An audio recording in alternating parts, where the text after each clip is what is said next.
Hello everyone, welcome to Nishan Online Digital Platform. Today we are going to discuss Class 10 CBSE Board paper of Set 2. So first question of physics वाला part हम solve करने वाले हैं. तो to get an image of magnification -1, magnification जो है वो कितना दिया हुआ है -1. मैग्निफिकेशन कैसा दे रखा है -1. ओके, तो मैग्निफिकेशन -1 का मीन्स क्या है, जो इमेज बन रहा है वो कैसा इमेज है, रियल इमेज है. कैसा इमेज है, to get an image of magnification -1 the image will be real on a screen using a lens of focal length 20 centimetre. जो फोकल लेंथ है वो कितना है, 20 सेंटीमीटर. आई बात समझ में. Image of magnification -1 of screen using a lens. Lens के लिए अगर बात हो रही तो मैग्निफिकेशन हमने पढ़ रखा है v डिवाइड बाय u होता है, and magnification is -1, then v divide by u, then v equals to minus का u. Using a screen using a lens of focal length 20 centimetre. Focal length कितना है, 20 centimetre. अच्छा, real image जो बनता है वो कॉन्वेक्स लेंस से बनता है, तो 100% यहाँ पे कॉन्वेक्स लेंस यूज में ले रहे हैं. Of focal length 20 centimetre, the object distance must be. Object distance हमसे पूछा है कि ऑब्जेक्ट डिस्टेंस क्या होगा. आई बात समझ में. फोकल लेंथ ऐसा है. अच्छा, मैग्निफिकेशन -1 कब आता है, मैग्निफिकेशन जब -1 आएगा, या मैग्निफिकेशन 1 तब आता है जब अगर बात करूंगा तो इमेज डिस्टेंस और ऑब्जेक्ट डिस्टेंस सेम होगा. तो object distance image distance same है तो मैग्निफिकेशन 1 आ रहा है. और लेंस के केस में ऑब्जेक्ट डिस्टेंस और इमेज डिस्टेंस कब सेम होता है, जब ऑब्जेक्ट को, अगर this is f1, this is 2f1, this is f2 and this is 2f2. अगर ऑब्जेक्ट को अपन 2f1 पे प्लेस करेंगे तो ये ऐसा. आई बात समझ में. तो यहाँ पे अगर बात करें, जो इमेज बनेगा वो अपने को पता है कहाँ बनने वाला है, इमेज अपने को पता है यहाँ बनने वाला है. तो image distance object distance same होगा तो मैग्निफिकेशन 1 होगा. अच्छा, फोकल लेंथ अगर 20 है तो दिस इज 20, तो this is also 20. It means object is placed eight 2f1 means 40 centimetre. तो 40 centimetre is the right answer. Okay, question number 2 जो है वो अपना नहीं है, फिजिक्स से रिलेटेड. ओके, नेक्स्ट क्वेश्चन जो हमें देखना है, नेक्स्ट क्वेश्चन.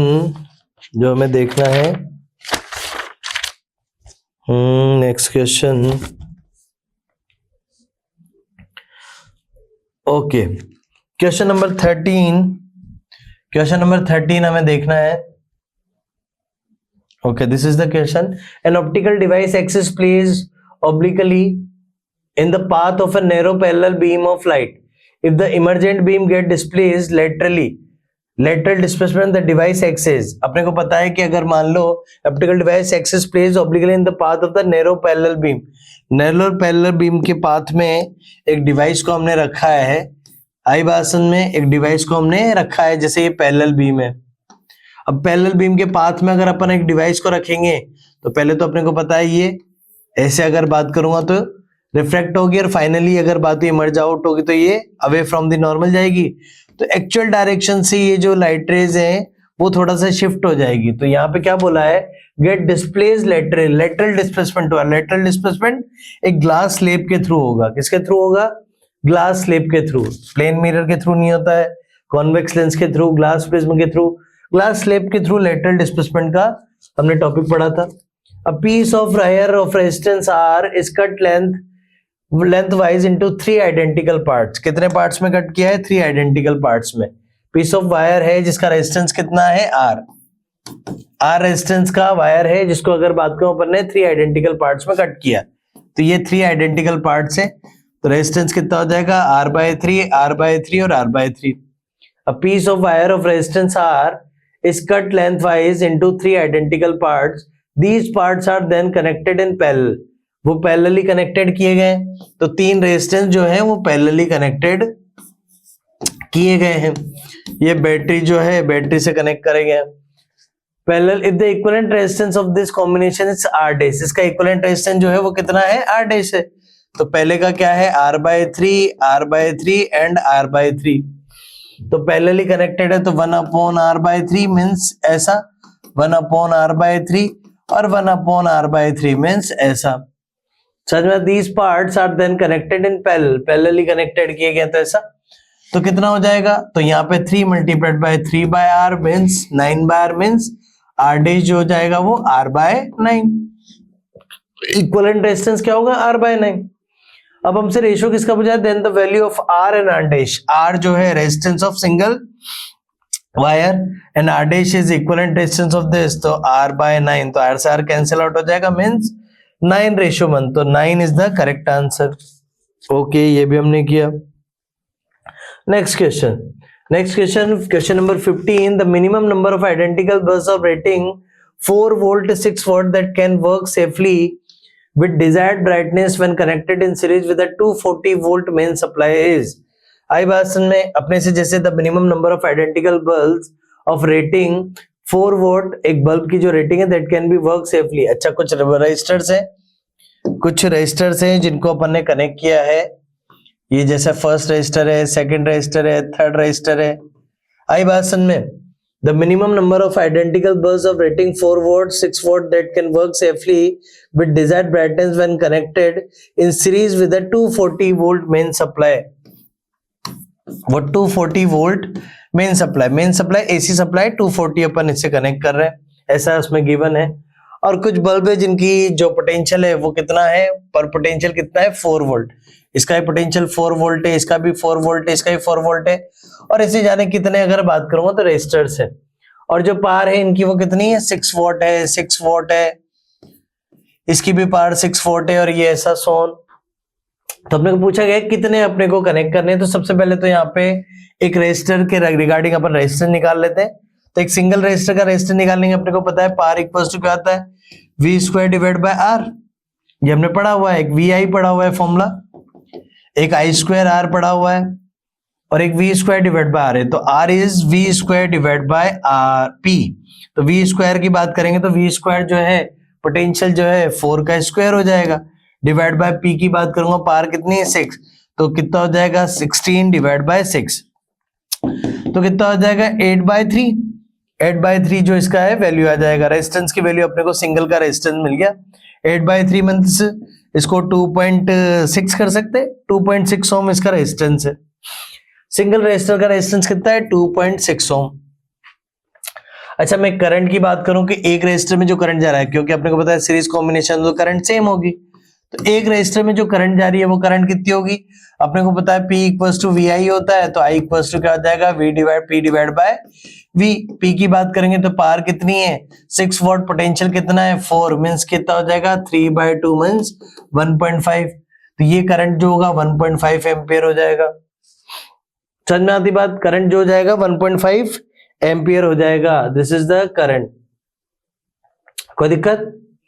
तो यहाँ पे अगर बात हो करंट की वैल्यू भी होगी, उसके बाद में रेजिस्टेंस जो है वो रेजिस्टेंस भी अगर बात करूंगा ये ऐसा, तो रेजिस्टेंस हमें मिल गया और करंट की वैल्यू हमें मिल गई। कोई दिक्कत? तो ये ऐसा हो गया। कोई दिक्कत है?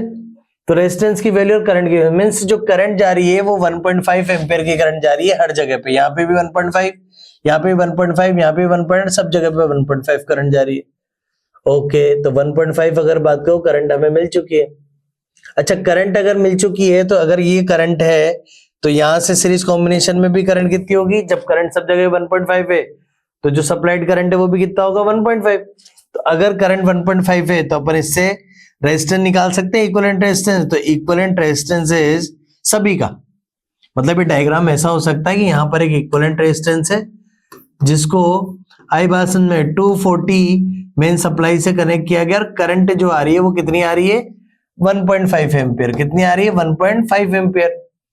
तो अगर ये ऐसा है तो अपन R इक्विवेलेंट निकाल सकते हैं। R equivalent potential 240 divide by current which is 3/2।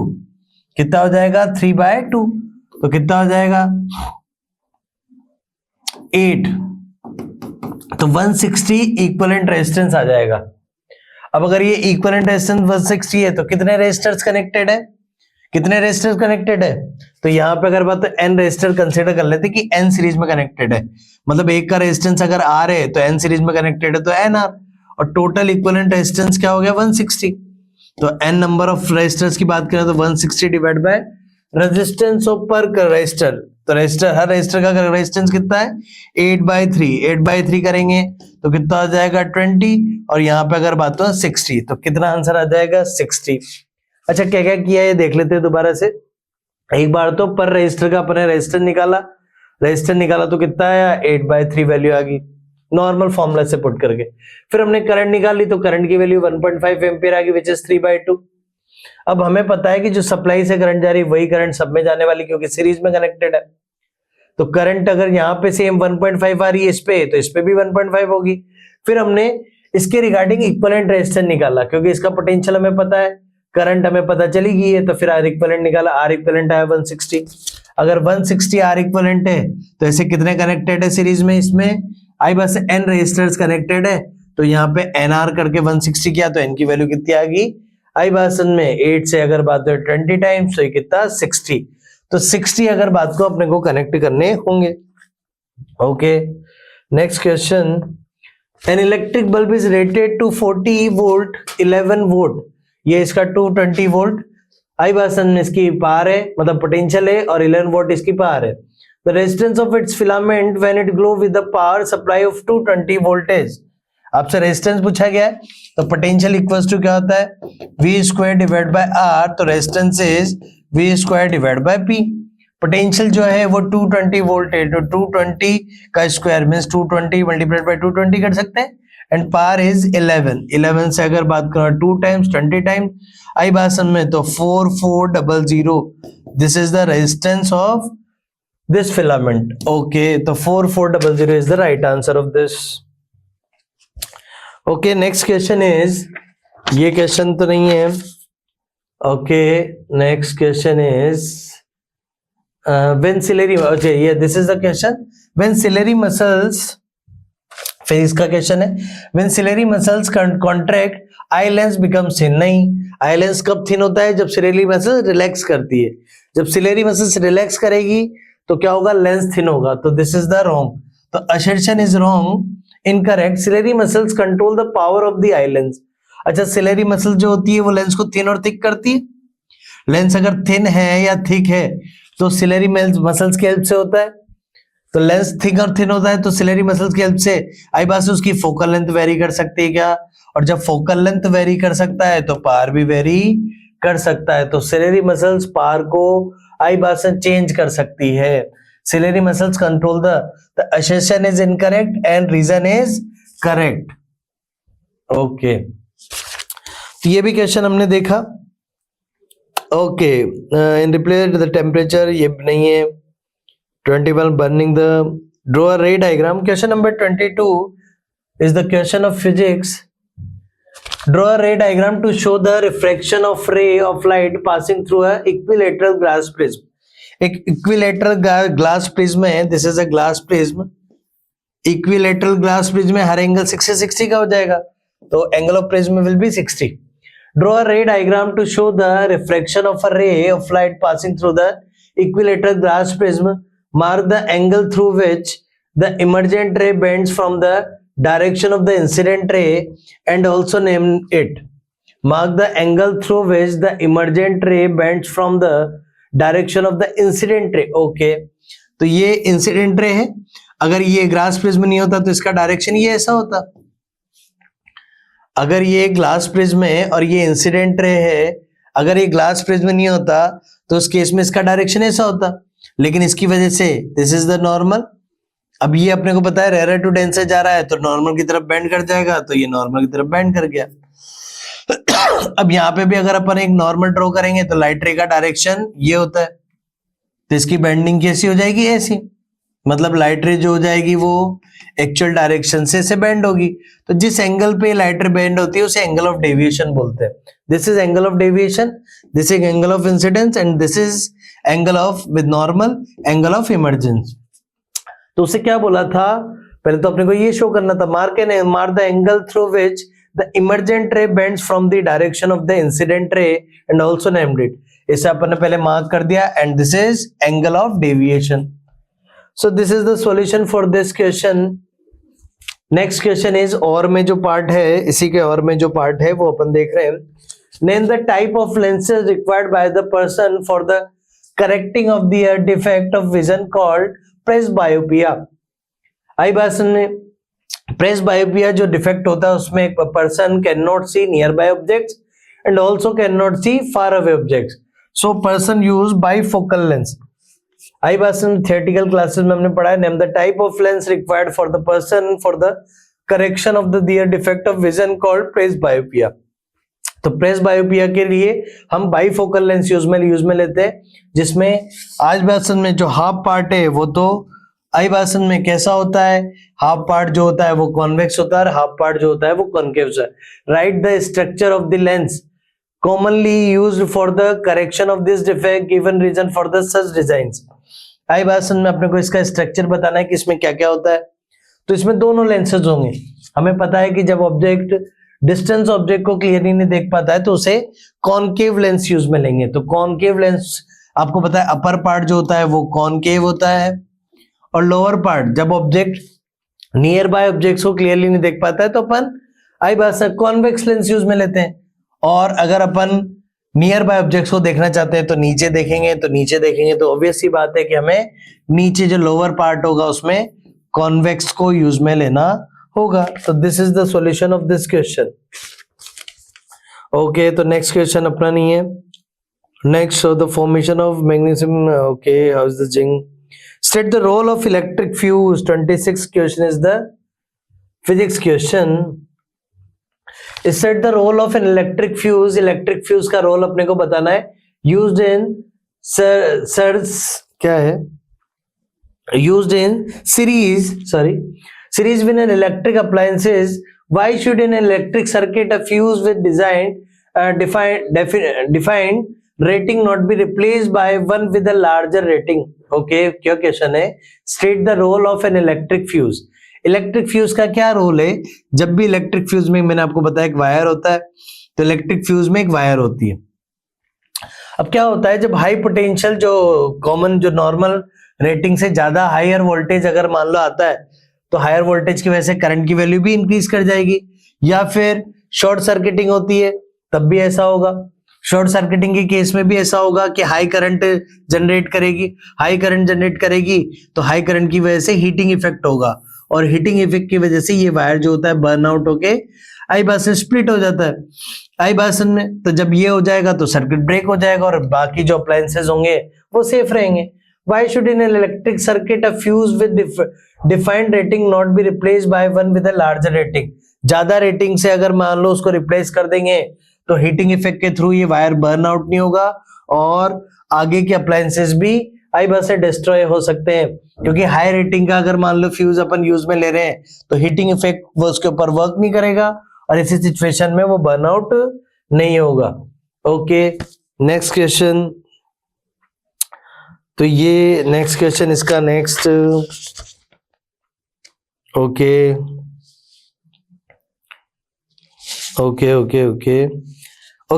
Next question is question number 30.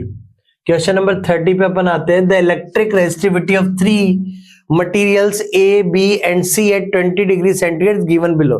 आपको रेजिस्टिविटी दे रखी है. आई भाषण में फर्स्ट क्वेश्चन है classify these materials as conductor, alloy और इंसुलेटर. अच्छा, कंडक्टर और अलॉय की जो रेजिस्टिविटी होती है, इंसुलेटर की रेजिस्टिविटी जो होती है. अच्छा, रेजिस्टिविटी पहले सबसे पहले अपन कंडक्टर की बात करते हैं. Conductors are those materials which are flow current easily, उन्हें कंडक्टर्स बोलते हैं. अच्छा, कंडक्टर की जो कंडक्टिविटी होती है मोर होती है तो रेजिस्टिविटी क्या होगी, लेस होगी. कंडक्टर की जो रेजिस्टिविटी होती है वो क्या होती है, लेस होती है. आई बात में. और सबसे ज्यादा जो रेजिस्टिविटी होगी, आपको पता है सबसे कम कंडक्टिविटी किसकी होती है, इंसुलेटर्स की. Into insulators are the bad conductors. तो इनकी कंडक्टिविटी अगर लेस होती है तो इनकी रेजिस्टिविटी क्या होगी, मोर होगी. और हमने रेजिस्टिविटी पढ़ा हुआ है, रेजिस्टिविटी का सिंबल रो होता है. सो रेजिस्टिविटी सबसे ज्यादा किसकी होने वाली है, इंसुलेटर की. This is insulator. और सबसे कम जो कंडक्टिविटी होगी वो कंडक्टिविटी किसकी होगी, मतलब सबसे ज्यादा कंडक्टिविटी किसकी होती है, कंडक्टर्स की. तो उनकी रेजिस्टिविटी सबसे लो होगी. तो 10⁻⁻3 आई बास -8 आपको पता है इससे डेटा कम है. तो this is conductor and this is I भाषण में अलॉय। तो ये अपन ने इनको अरेंज कर दिया, हमसे ही पूछा गया था। Give one example of each of this materials and state one. Alloy में जैसे अपन इंसुलेटर में अपन वुड ले सकते हैं, आई वैसे प्लास्टिक ले सकते हैं, कंडक्टर में अपन कॉपर का वायर यूज में ले सकते हैं, सिल्वर वायर यूज में ले सकते हैं, अलॉय के लिए कॉन्स्टेंटन यूज में ले सकते हैं, मैंगनीन यूज में ले सकते हैं, नाइक्रोम निकिल और क्रोमियम का एक अलॉय यूज में ले सकते हैं। Example of these materials and state one use of each material. हर किसी का यूज बताना है। इंसुलेटर अपने को पता है नॉर्मली चार्ज जनरेट करने के भी काम आते हैं। अलॉय जो है वो अगर बात कहूं अपने को बहुत सारी डिवाइसेस में यूज में आते हैं, जैसे आई बात से पोटेंशियोमीटर नाम की डिवाइस होती है, उसमें अपन अलॉय यूज में लेते हैं आई भाषण में। दूसरा अगर बात हो कंडक्टर्स अपन जनरली इलेक्ट्रिक सर्किट्स में यूज में लेते हैं। एन इलेक्ट्रिक अप्लायंस से एन इलेक्ट्रिक स्टोव और एन इलेक्ट्रिक आयरन। आयरन में जो है अगर अपन अलॉय यूज में लेते हैं, नहीं कॉपर यूज में लेंगे, कॉपर का वायर यूज में लेंगे। तो सबके अलग अलग यूजेस हैं। ओके, नेक्स्ट क्वेश्चन इज और का जो पार्ट है इसका, नहीं question number 31। Okay, if you want to obtain a real and magnified image, real image बनाना है अपने को of an object by using a concave mirror. कैसा mirror? Concave mirror. This is a concave mirror. If you want to obtain a real and magnified image of an object by using this is the focus, this is center of curvature. If you want to obtain a real and magnified image अपने को पता है आई बात से किस किस case में बन सकता है?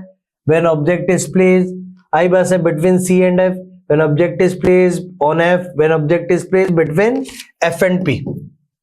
If you want to object, अच्छा रियल इमेज की बात करें तो रियल इमेज कब बनेगा? When object is placed between C and F, when object is placed at F. Magnified भी होगा, लेकिन जब एफ और पी के पे तो उसके साथ virtual image. Real and magnified image of an object by using a concave mirror of focal length 18 centimetre. इसका फोकल लेंथ कितना है? 18 centimetre. Where should the object be placed? Use mirror formula to determine the object distance for an object for an image of magnification -2 by this mirror to justify your answer. इसका magnification कितना है? -2. focal length हमें given है। where should the object be placed? use mirror formula to determine the object distance. object distance हमें बताना है और इसका magnification दे रखा है। तो magnification जो है मिरर के लिए -v डिवाइड बाई u होता है। तो कितना दिया हुआ है? -2। तो -2 रियल इमेज के लिए मैग्निफिकेशन वैसे भी नेगेटिव था, माइनस डिवाइड बाई। तो v equals to 2u, v equals to 2u है तो यहाँ पे पुट कर देंगे 1/f equals to 1/v plus 1/u। Focal length जो होगी वो नेगेटिव होगी, कितनी है? माइनस का 18, तो माइनस का 18 सेंटीमीटर। v की जो वैल्यू है वो कितना है? 2u, तो 2u पुट कर देते हैं और u जो है वो अपन एज इट इज u ही पुट कर देते हैं। तो यहाँ पे अगर बात करूंगा तो ये अब 2u यहाँ पे एलसीएम आ जाएगा और यहाँ पे कितना आ जाएगा? 1 + 2, तो 2u डिवाइड बाय 3 और माइनस का 1/18 और यहाँ पे आई भाषण में ये कितना हो जाएगा? 2u और u का करेंगे तो 2u divide by 3 as it is. इसको उल्टा कर लेते पहले, तो माइनस का 18 एंड 2u डिवाइड बाय 3। तो u की बात करेंगे तो कितना हो जाएगा? माइनस का 18 मल्टीप्लाइड बाय 3 डिवाइड बाय 2, तो ये 9 हो जाएगा। आई बात से -27 सेंटीमीटर। तो -27 सेंटीमीटर पे ऑब्जेक्ट को अपने को प्लेस करना होगा। आई बात में फोकल लेंथ 18 सेंटीमीटर है तो 27 बीच में between C and F। Where should the object be placed? Use mirror formula to determine the object distance for an image of magnification -2 by this mirror. Justify your answer. ये हमने देख लिया question. Okay, next question के ऊपर चलते हैं। Next ये 31 था, 32 हमारा नहीं है, फिजिक्स का नहीं है। 33 two limitation of electric impulse. No structure give reason by carbon nitrogen. Okay, neither from C. तो 32, 34, 33, 34 हमारा नहीं है। ओके, क्वेश्चन नंबर 35 पे आते हैं। 35 जो है, अच्छा लास्ट क्वेश्चन है 35। Draw the pattern of the magnetic field lines for the two parallel straight conductors carrying current of same. अच्छा, टू कंडक्टर्स दे रखे अपने को, मैग्नेटिक फील्ड लाइंस बतानी है अपने को, ये करंट कैरिंग कंडक्टर्स है, पैटर्न बताना है मैग्नेटिक फील्ड लाइंस, ये करंट जा रहा है तो मैग्नेटिक फील्ड लाइंस ऐसा, तो करंट ऐसे जा रहा है तो मैग्नेटिक फील्ड लाइंस ऐसे और ऐसे, और इसमें करंट ऊपर जा रही है तो मैग्नेटिक फील्ड लाइंस, अपने को पता है कि करंट कैरिंग कंडक्टर में अगर करंट ऊपर जाए तो मैग्नेटिक फील्ड लाइन ऐसे और ऐसे होगी। समझ में आती बात? तो ये ऐसा, तो पैटर्न बताना, तो अपने को पैटर्न बताया, draw the pattern of magnetic field lines for the two parallel straight conductors carrying current for same magnitude I, दोनों का करंट जो है आई है, इन अपोजिट डायरेक्शन में, तो direction of magnetic field lines भी और will also be opposite. As shown the direction of magnetic field at a point O। अच्छा, डायरेक्शन ऑफ मैग्नेटिक फील्ड भी बताना अपने को, तो ये ऐसे, तो नीचे वाले की करंट की वजह से, जैसे मान लीजिए इस वाले वायर में करंट नीचे जा रही है, तो करंट नीचे जा रही है तो यहाँ पे आउटवर्ड होगी, तो इसकी वजह से जो होगी वो अगर बात को आउटवर्ड होगी, और इसमें करंट ऊपर जा रही है, इसमें करंट कहाँ जा रही है ऐसे डाउनवर्ड, तो यहाँ पर क्या होगी आउटवर्ड, ऐसे आउटवर्ड होगी इस साइड में, और इसमें करंट इधर जा रही है ऊपर की साइड, तो इसके लिए भी आउटवर्ड, तो दोनों की वजह से जो डायरेक्शन ऑफ करंट है, मतलब डायरेक्शन ऑफ मैग्नेटिक फील्ड है, वो कहाँ होगी outward. Carrying current of same magnitude show the direction of magnetic field at a point O, बीच का मिड पॉइंट है, which is equal distance from the two conductors, दोनों से इक्वल डिस्टेंस पे, तो मैंने डायरेक्शन आपको बता दी आउटवर्ड है। Consider that the conductors are inserted normally to the plane of the rectangular cardboard sheet, ये अपने को कंसीडर करना है कि ये नॉर्मली आपको पता है इंसर्ट किए, और नॉर्मली अपन इंसर्ट करते हैं तभी जाके इसका प्रैक्टिकल होता है, अपन वो आयरन फिलिंग्स वगैरह अरेंज करते हैं। So this is the solution. Okay, next जो पार्ट है, in our households we receive AC electric power of 220 volt in electric iron or electric heater cables having 3 wires with insulation of 3 different colors, red, black and green, are used to draw current from the mains. What are these 3 different wires called name? अच्छा, red wire is live wire, black wire is neutral wire and green wire is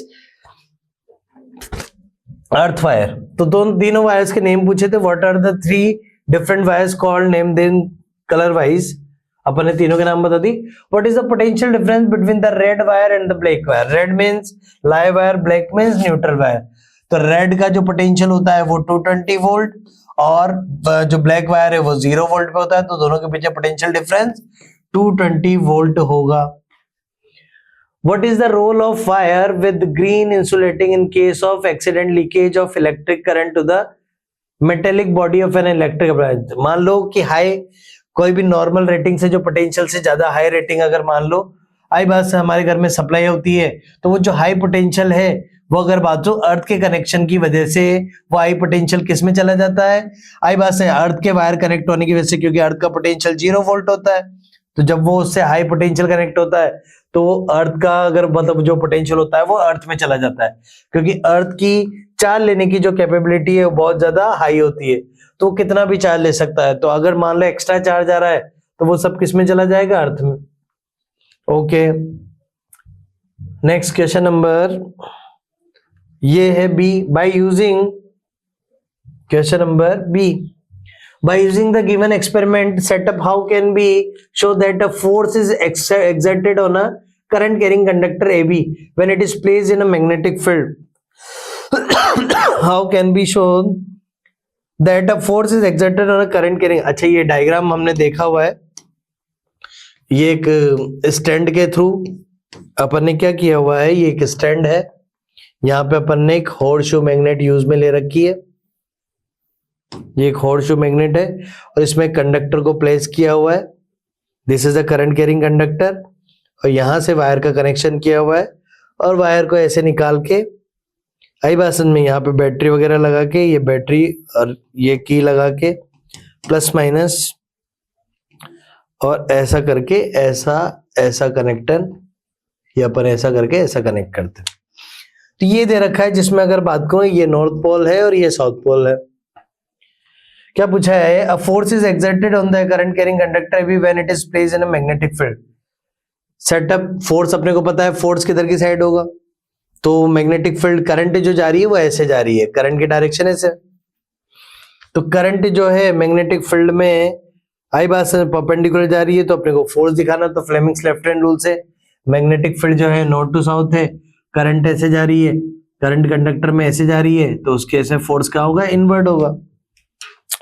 the direction of can be reverse two ways, direction जो अपन change कर सकते हैं अगर current की direction अपन change कर दें, या इस बैटरी की पोलैरिटी चेंज, मतलब ये जो मैग्नेट है इसकी पोलैरिटी नॉर्थ उधर ले जाए, साउथ को उधर ले आए, तब भी यहाँ पे फोर्स का डायरेक्शन चेंज हो जाएगा।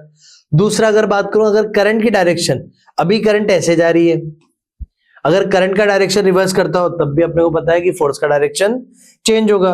When will the magnitude of the force will be highest, हमें पता है कि हाईएस्ट 90 डिग्री पे होता है, जब मैग्नेटिक फील्ड आई बासन में, कोई दिक्कत, तो मैग्नेटिक फील्ड और करंट के बीच में आई बासन में, या करंट एलिमेंट बोल सकते, करंट बोल लो आप, जब एंगल 90 डिग्री होगा तो उस केस में अगर बात करूं, या कंडक्टर बोल सकते हैं, कंडक्टर के बीच में एंगल 90 डिग्री होगा, तब अगर बात करूंगा तो फोर्स मैक्सिमम होगा।